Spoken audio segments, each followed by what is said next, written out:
السلام علیکم ورحمۃ اللہ وبرکاتہ۔ محترم سامعین و ناظرین حضرات، آج آپ کے سامنے حضرت امام باقر رحمہ اللہ تعالیٰ کا مختصر تعارف عرض کرنا ہے۔ تو ناظرین حضرات، اگر میری یہ ویڈیو آپ لوگوں کو پسند آئے تو میرے چینل کو سبسکرائب، ویڈیو کو لائک اور شیئر ضرور کیجیے۔ چلتے ہیں ناظرین حضرات اپنے موضوع کی طرف۔ آپ رحمہ اللہ تعالیٰ کا نام محمد تھا اور کنیت بڑے بیٹے کی نسبت سے ابو جعفر صادق تھی، جبکہ آپ کا لقب باقر تھا۔ عربی میں باقر کا معنی ہے وسعت والا۔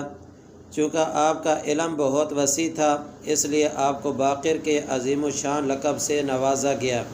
ناظرین حضرات، ایک انتہائی اہم بات کہ امام زین العابدین آپ رحمہ اللہ تعالیٰ کے والد اور حضرت امام حسن رضی اللہ تعالیٰ عنہ کی صاحبزادی حضرت ام عبداللہ آپ کی والدہ تھی، لہذا نسب کے لحاظ سے آپ قریشی اور ہاشمی ہیں۔ لیکن آپ کو تاریخ کا یہ عظیم ترین اعزاز حاصل ہے کہ آپ پہلی شخصیت ہیں جن کے نسب میں حضرت امام حسن اور حضرت امام حسین رضی اللہ تعالی عنہما دونوں حضرات کا نسب جمع ہے کہ آپ ماں کی طرف سے حسنی اور باپ کی طرف سے حسینی ہیں۔ تو ناظرین حضرات، آپ رحمہ اللہ تعالیٰ کی ولادت بسعادت 3 صفر المظفر بروز منگل سن 57 ہجری میں مدینہ طیبہ میں ہوئی۔ اور ناظرین حضرات، آپ کا حلیہ مبارک گندمی رنگ اور درمیانہ قد تھا، داڑھی کو خضاب لگاتے تھے اور یہ بھی فرمایا کرتے تھے کہ حنا اور قطم ہم اہل بیت کا خضاب ہے۔ آپ عمدہ لباس استعمال فرماتے تھے اور آپ انگوٹھی پہنتے تھے، اور اس انگوٹھی پر سورۃ بقرہ کی ایک آیت کا یہ ایسا نقش تھا، القوۃ للہ جمیعا، جس کا ترجمہ یہ ہے کہ قوت و طاقت سب اللہ کی ہے۔ گویا اللہ کا طاقتور ہونا اور اپنا کمزور و بے بس ہونا ہر وقت اپنی نظروں کے سامنے رکھتے تھے۔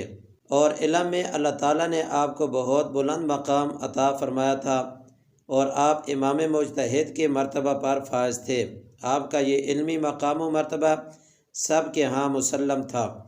آپ وقت کے امام اور صاحب کمال و فضل عالم تھے، حتیٰ کہ مدینہ طیبہ کے جلیل القدر فقہا اور ائمہ میں آپ کا شمار ہوتا تھا۔ لوگوں میں آپ کا یہ علمی مقام خود آپ کے لقب سے بھی واضح ہے، کیونکہ آپ کا لقب باقر جہاں آپ کے علم کی وسعت بتلاتا ہے۔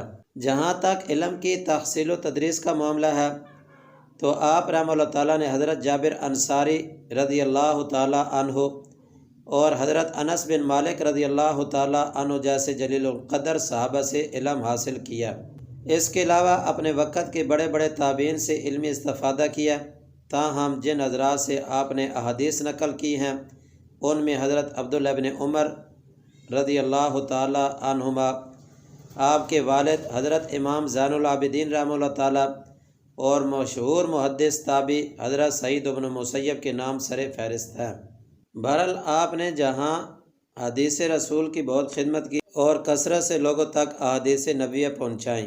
تو ناظرین حضرات، سفر حج کا واقعہ آپ کا بہت مشہور ہے کہ آپ رحمہ اللہ تعالیٰ اپنے غلام افلح کے ساتھ حج پر تشریف لے گئے۔ جب مسجد حرام میں داخل ہوئے اور بیت اللہ شریف پر نظر پڑی تو اتنا روئے کہ چیخیں نکل گئیں۔ افلح کہتے ہیں، میں نے عرض کی، میرے ماں باپ آپ پر قربان ہوں، آپ آواز ذرا آہستہ کریں تاکہ اس زوردار رونے سے لوگوں کی نظریں آپ پر لگ گئی ہیں۔ آپ رحمہ اللہ تعالیٰ نے فرمایا، میں کیوں نہ روں، شاید اس رونے کو دیکھ کر اللہ تعالیٰ میرے اوپر اپنی نظر رحمت فرمائے اور میں روز محشر کامیاب ہو جاؤں۔ اس کے بعد آپ نے طواف کیا اور طواف ختم کر کے مقام ابراہیم پر پہنچے، 2 نفل ادا کیے اور سجدے میں اتنا روئے کہ جب سر اٹھایا تو سجدے کی جگہ آنسوں سے مکمل بھیگ چکی تھی۔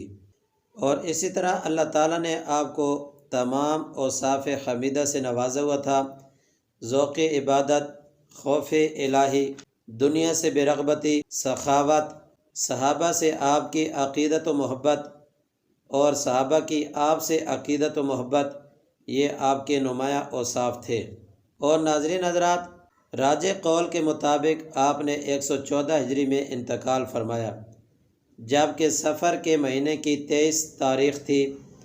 آپ کی وصیت تھی کہ کفن اسی قمیص میں دیا جائے جس میں آپ نماز پڑھا کرتے تھے۔ آپ کے صاحبزادے امام جعفر صادق ذرا تفصیل سے بیان کرتے ہیں۔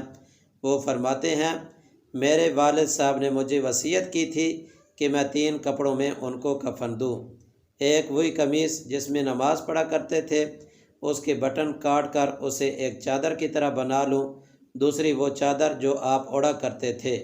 تیسرا یہ کہ میں ایک یمنی چادر خرید کر اس کو کفن میں شامل کروں، اور یہ اس لیے کہ رسول صلی اللہ علیہ وسلم کو بھی 3 کپڑوں میں کفن دیا گیا تھا، جس میں ایک یمنی چادر بھی تھی۔ آپ رحمہ اللہ تعالیٰ کا انتقال حمیمہ ایک ملک شام میں دمشق کے قریب ایک بستی تھی جس میں بنو امیہ کے زمانے میں حضرت علی بن عبداللہ بن عباس کی اولاد رہا کرتی تھی کے مقام پر ہوا تھا۔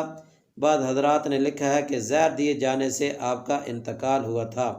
آپ کو وہاں سے مدینہ طیبہ لا کر جنت البقیع میں اپنے والد ماجد امام زین العابدین رحمہ اللہ تعالیٰ اور ان کے چچا حضرت امام حسن رضی اللہ تعالیٰ عنہ کے پہلو میں دفن کیا گیا۔